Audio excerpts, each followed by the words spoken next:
Hello दोस्तों, आप सभी का केमिस्ट्री क्लासेस पे स्वागत है। This is Anand. Today we are discussing about Lewis dot structure NEET PYQ question. चलिए आज के इस सेशंस पे आप सभी को एक बार पुनः स्वागत करते हैं। अगर आप चैनल पे नए हैं तो चैनल को लाइक कीजिए, शेयर कीजिए, सब्सक्राइब कीजिए। चलिए आज के फर्स्ट क्वेश्चन को हम लोग देखेंगे और फर्स्ट क्वेश्चन को देखने से पहले कुछ रूल्स को हम बता देते हैं जो कि कल हमने प्रीवियस वीडियो में अपलोड किया था। तो पहले लुईस डॉट स्ट्रक्चर क्या होता है, इसमें ऑक्टेट रूल्स होते हैं। ऑक्टेट रूल में ये बोला गया कि कोई भी एटम्स की सराउंडिंग क्या होते हैं, अगर 8 इलेक्ट्रॉन्स प्रेजेंट होते हैं और 8 इलेक्ट्रॉन प्रेजेंट होने पे मॉलिक्यूल क्या होता है, उसका स्टेबिलिटी इंक्रीज कर जाता है। इसी को ऑक्टेट रूल्स बोला जाता है। तो ये था ऑक्टेट का रूल्स। अब इसी से रिलेटेड जो क्वेश्चन है इसको हम लोग चलिए देखते हैं। First question, Lewis dot structure symbol for atom of the element magnesium, sodium, oxygen and nitrogen respectively would be। तो यहाँ पे लुईस डॉट स्ट्रक्चर बताना किसके लिए, मैग्नीशियम के लिए, सोडियम के लिए, ऑक्सीजन और नाइट्रोजन के लिए। तो सबसे पहले मैग्नीशियम की देखते हैं। तो मैग्नीशियम का एटॉमिक नंबर होता है 12। इसका इलेक्ट्रॉनिक कॉन्फ़िगरेशन करेंगे 282 होता है। तो इसके आउटर मोस्ट ऑर्बिट में 2 इलेक्ट्रॉन है जिसे वाइलेंस इलेक्ट्रॉन भी बोला जाता है। तो इसका मतलब मैग्नीशियम जो होगा उसके पास किस प्रकार का देखने को मिलेगा, Mg2 इलेक्ट्रॉन इस प्रकार का देखने को मिलेगा। तो Mg का लुईस डॉट स्ट्रक्चर है। इसी प्रकार सोडियम एटम के लिए देखते हैं तो सोडियम के 11 होता है। इसका इलेक्ट्रॉनिक कॉन्फ़िगरेशन 281। इसके वाइलेंस इलेक्ट्रॉन में 1 इलेक्ट्रॉन प्रेजेंट होते हैं। इसका लुईस डॉट स्ट्रक्चर ये और इस प्रकार हमको दिखाई पड़ेगा। तो ये और ये ऑप्शंस तो नहीं होंगे। नेक्स्ट हम लोग देखते हैं ऑक्सीजन के लिए।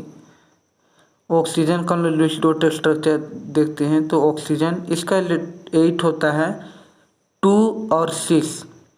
यहाँ पे आउटर मोस्ट ऑर्बिट में 6 इलेक्ट्रॉन है। तो ऑक्सीजन के जो ऑक्सीजन होगा एटम, ये ऑक्सीजन एटम में इस प्रकार के 6 इलेक्ट्रॉन हमको दिखाई पड़ेंगे।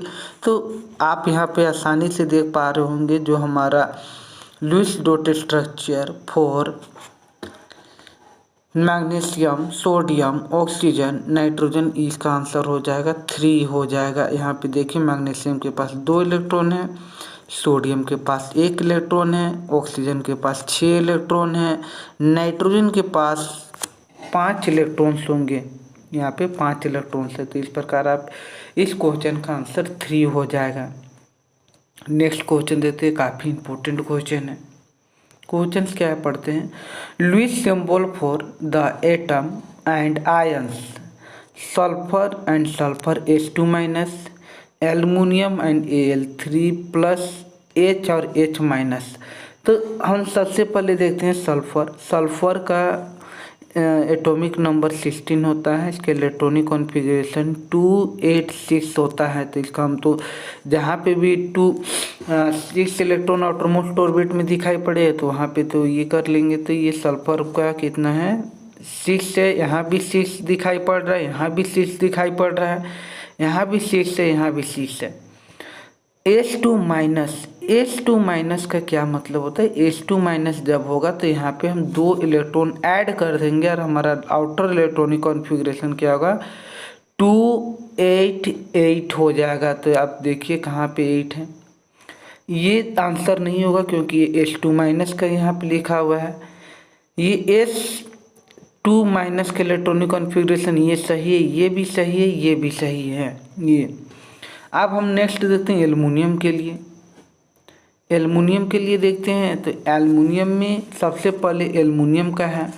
तो एल्युमिनियम में 3 इलेक्ट्रॉन प्रेजेंट होते हैं। तो Al3 यहाँ पे 3 इलेक्ट्रॉन आप देख पा रहे होंगे।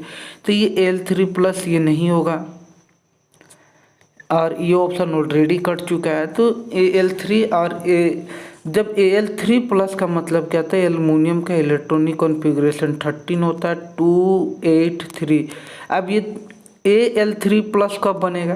Al3 तब बनेगा जब एल्युमिनियम एटम अपना आउटरमोस्ट ऑर्बिट से 3 इलेक्ट्रॉन को लॉस कर देगा। और जैसे ही 3 इलेक्ट्रॉन को लॉस करेगा तो यहाँ पे क्या हो जाएगा? Al3+ हो जाएगा। तो Al3+ हो गया, तो ये तो सही स्ट्रक्चर है, ये भी सही स्ट्रक्चर, लेकिन ये गलत हो गया। अब यहाँ पे नेक्स्ट हम देखते हैं H और H-। H के लिए इलेक्ट्रॉनिक कॉन्फ़िगरेशन होता है, हाइड्रोजन का एटॉमिक नंबर 1 होता है, तो इसका 1 लिखेंगे जहाँ पे 1 है। यहाँ पे आप देख पा रहे होंगे आसानी से कि यहाँ पे 1 इलेक्ट्रॉन है, यहाँ पे नहीं है, तो इसका आंसर 2 हो जाएगा। So answer of this question is 2। Next question देखते हैं, ये बहुत महत्वपूर्ण क्वेश्चन है। H3PO3 can be represent by structure 1 and 2 as shown below. यहाँ पे 2 स्ट्रक्चर बनाया गया है H3PO3 का, एक स्ट्रक्चर 1 है और ये स्ट्रक्चर 2 है। These 2 structure cannot be taken as canonical form of the resonance hybrid because ये 2 स्ट्रक्चर है, इसको हम रेजोनेंस हाइब्रिड या canonical form of resonance hybrid में कंसीडर नहीं कर रहे हैं। इसका रीजन क्या है?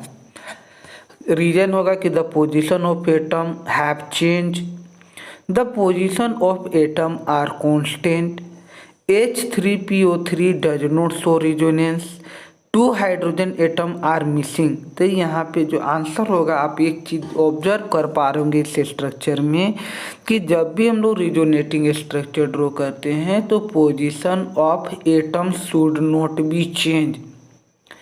क्या बोले कि जब भी रिजोनेंस स्ट्रक्चर ड्रॉ किया जाता है तो उसका रिजोनेटिंग स्ट्रक्चर में एटम का पोजीशन हमेशा सेम रहना चाहिए, वो किसी भी हालत में चेंज नहीं होना चाहिए। अर्थात जो न्यूक्लियाई ऑफ एटम है वो हमेशा फिक्स्ड पोजीशन में होना चाहिए। आप यहाँ पे ये हाइड्रोजन को देख पा रहे होंगे, ये हाइड्रोजन अपने पोजीशंस पे है, लेकिन आप इस हाइड्रोजन को देखेंगे, इस हाइड्रोजन को, तो ये हाइड्रोजन अपना पोजीशन को चेंज कर चुका है। जब ये पोजीशन को चेंज कर दिया तो ये canonical form of the resonance hybrid में कंसीडर नहीं किया जाएगा। So answer of this question is 1। इसका आंसर क्या होगा? The position of the atom have been change. ये चेंज होने के कारण इसको canonical form of resonance hybrid में कंसीडर नहीं किया जाएगा।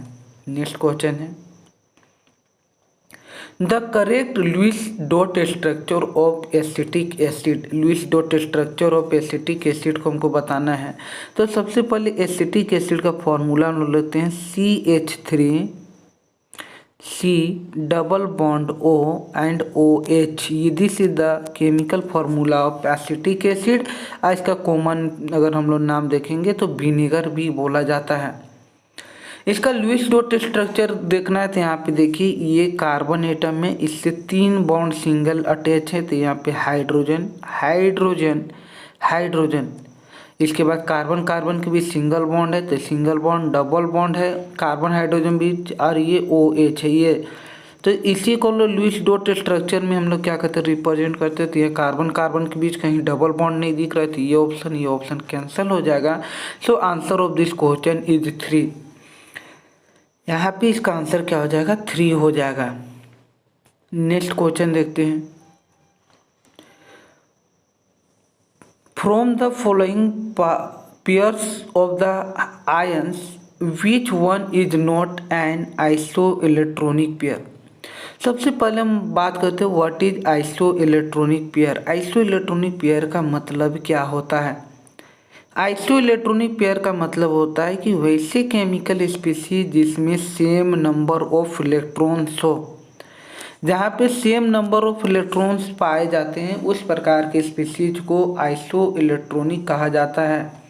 आइसो मतलब सेम और इलेक्ट्रॉनिक मतलब इलेक्ट्रॉन्स, तो जहाँ पे वैसा पेयर जहाँ पे सेम इलेक्ट्रॉन पाए जाएंगे वैसा स्पीसीज को आइसो इलेक्ट्रॉनिक स्पीसीज बोला जाता है। अब यहाँ पे पूछा है कि यहाँ पे क्वेश्चन में क्या पूछा गया है कि क्वेश्चन में पूछा गया कि विच of the following pair of the ions which is not, ये चीज़ को ध्यान में रखिए, इज नॉट का बात किया है। मैंगनीज और आयरन में आप देख सकते हैं मैंगनीज का इलेक्ट्रॉनिक कॉन्फ़िगरेशन कितना, मैंगनीज का 25 होता है, मैंगनीज का 25, इसका हम इलेक्ट्रॉनिक कॉन्फ़िगरेशन लिखेंगे तो 3d5 4s2। तो यहाँ से 2 इलेक्ट्रॉन हम रिमूव कर लेंगे। तो जैसे ही 2 इलेक्ट्रॉन्स को रिमूव किया तो कंडीशन क्या आ गया, 3d5 इलेक्ट्रॉनिक कॉन्फ़िगरेशन। नेक्स्ट है आयरन Fe3 इसका इलेक्ट्रॉनिक कॉन्फ़िगरेशन 26 होता है। इसका हम लिखते हैं आर्गन 3d6 4s2। तो यहाँ पे 3 इलेक्ट्रॉन रिमूव करना है तो इस सेल से 2 इलेक्ट्रॉन को रिमूव करते हैं और 1 इलेक्ट्रॉन यहाँ पे रिमूव करते हैं। तो यहाँ पे देखिए same number of electron species है, तो ये तो सही है, ये आइसो इलेक्ट्रॉनिक पेयर्स है। दूसरा हम लोग देखते हैं O2 माइनस के केस में,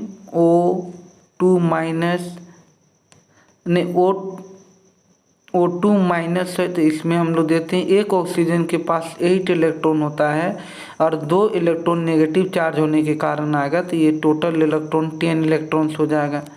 फ्लोरीन माइनस के केस में हम देखते हैं तो फ्लोरीन में 9 इलेक्ट्रॉन होता है, 1 इलेक्ट्रॉन माइनस के कारण आ जाए तो 10 इलेक्ट्रॉन, ये भी आइसोइलेक्ट्रॉनिक स्पीशीज है, ये भी आइसोइलेक्ट्रॉनिक स्पीशीज है। तो नेक्स्ट हम देखते हैं Na+ और Mg2+ के केस में। Na+ में हम देखते हैं Na+, इसका इलेक्ट्रॉनिक कॉन्फ़िगरेशन 2 8 1 होता है। Na+ है तो 1 इलेक्ट्रॉन लॉस कर जाएगा, तो 2 और 8 10 इलेक्ट्रॉन यहाँ पे है। मैग्नीशियम में Mg2+, तो यहाँ पे 282, यहाँ पे भी 2 इलेक्ट्रॉन लॉस करे तो 10 electron. So answer of this question is Fe2 और Mn2। ये क्या है, ये आइसो इलेक्ट्रॉनिक पेयर नहीं है। सो answer of this question is 2 हो जाएगा। नेक्स्ट क्वेश्चन देखते हैं। ये क्वेश्चन ऑल इंडिया पारा मेडिकल टेस्ट 2011 में ये क्वेश्चन पूछा जा चुका है। The most prefer structure with the lowest energy of SO3 sulphur trioxide. Sulphur trioxide का सबसे लोवेस्ट एनर्जी में बताना है कि कहाँ पे देखने को मिलता है। तो सबसे ज़्यादा स्टेबल जो मॉलिक्यूल्स होते हैं वो न्यूट्रल मॉलिक्यूल होते हैं। न्यूट्रल मॉलिक्यूल का स्टेबिलिटी मैक्सिमम होता है और मैक्सिमम होने के कारण उसका एनर्जी कंटेंट मिनिमम होता है। तो आप यहाँ पे देख रहे हैं चार्ज स्पीशीज है, ये भी चार्ज स्पीशीज है, ये भी चार्ज, ये तो आंसर ही नहीं होगा। ये दोनों चार्ज स्पीशीज हैं और चार्ज स्पीशीज ज़्यादा स्टेबल नहीं होते हैं, इनमें एनर्जी क्या होता है, एनर्जी हाई रहता है। लेकिन जो सल्फर ट्राइऑक्साइड का ये जो स्ट्रक्चर है, ये स्ट्रक्चर का जो एनर्जी है वो क्या होगा, मिनिमम होगा और स्टेबिलिटी मैक्सिमम होगा, क्योंकि यहाँ पे ये मॉलिक्यूल में सिमेट्रिकल और इलेक्ट्रॉनिक रिपल्शंस कम हो देखने को मिलेंगे। सो answer of this question is 1। Sulphur trioxide का जो ये स्ट्रक्चर है ये सबसे लोएस्ट एनर्जी यहाँ पे देखने को मिलता है। नेक्स्ट क्वेश्चन है, ये भी ऑल इंडिया पारा मेडिकल टेस्ट 2013 का ये क्वेश्चन है, काफ़ी इंपॉर्टेंट क्वेश्चन हो जाता है। विच of the following is an electron deficient compound. ये इलेक्ट्रॉन डिफिशियंट कंपाउंड के बारे में पूछ रहा है कि कौन सा इलेक्ट्रॉन डिफिशियंट कंपाउंड होता है। तो इसको याद रखिएगा, डाइबोरेन। ये जो मॉलिक्यूल है इसको डाइबोरेन बोला जाता है। ये डाइबोरेन मॉलिक्यूल का हम स्ट्रक्चर ड्रॉ कर देते हैं, किस प्रकार होगा। इसको यहाँ पे ब्रोमीन, यहाँ पे ब्रोमीन, यहाँ पे हाइड्रोजन, हाइड्रोजन, हाइड्रोजन, यहाँ पे हाइड्रोजन, हाइड्रोजन, यहाँ पे 6 हाइड्रोजन होंगे और ये इस प्रकार से देखने को मिलते हैं। अब यहाँ पे एक प्रकार का यहाँ पे बॉन्ड बनता है, इस प्रकार का बॉन्ड, और इसको बोलते हैं 3 सेंटर 2 इलेक्ट्रॉन स्पीशीज। और ये एक प्रकार का बनाना बॉन्ड यहाँ पे आप देख सकते हैं, बनाना बॉन्ड। ये जो है इसको 3 सेंटर 2 इलेक्ट्रॉन भी बोला जाता है। और यहाँ पे 2 इलेक्ट्रॉन है और ये एक इलेक्ट्रॉन डिफिशियंट कंपाउंड में कंसिडर किया जाता है। सो answer of this question is 2 हो जाएगा। नेक्स्ट क्वेश्चन है which among the following does not contain set of iso electronic species. यहाँ पे आइसो इलेक्ट्रॉनिक स्पीशीज के बारे में बताना है कि कौन सा नहीं है। चलिए इसको हम लोग सॉल्व करते हैं। अगर इस मॉलिक्यूल को देते हैं तो कार्बन के पास 6 इलेक्ट्रॉन होता है और ऑक्सीजन के पास 8 इलेक्ट्रॉन, तो ये 14 हो गया। यहाँ पे भी 14 देखने को मिलेगा, 7 टू 14। कार्बन के पास 6 और नाइट्रोजन के पास 8, तो ये भी एक प्रकार से क्या है, ये भी एक प्रकार से 14 इलेक्ट्रॉन सिस्टम यहाँ पे देखने को मिलता है। तो यहाँ पे 14 इलेक्ट्रॉन सिस्टम है। यहाँ पे अगर आप देख पा रहे होंगे तो यहाँ पे ऑक्सीजन का कितना होता है 824 और 7 नाइट्रोजन के लिए और 1 यानी 24 और 7 और 132 यहाँ पे देख रहे हैं। यहाँ पे जो इलेक्ट्रॉन है वो 32 इलेक्ट्रॉन्स हैं। कार्बोनेट में देखते हैं तो ये 8 3 जा 24 25 26 और 6 32 अगेन आ गया। यहाँ भी 32 आ गया, तो ये 32 इलेक्ट्रॉन सिस्टम है। ये भी 32 इलेक्ट्रॉन सिस्टम है। अब नेक्स्ट हम लोग देते हैं ये कार्बोनेट और ये दोनों में भी 32 इलेक्ट्रॉन सिस्टम। इसको हम लोग चेक कर लेते हैं।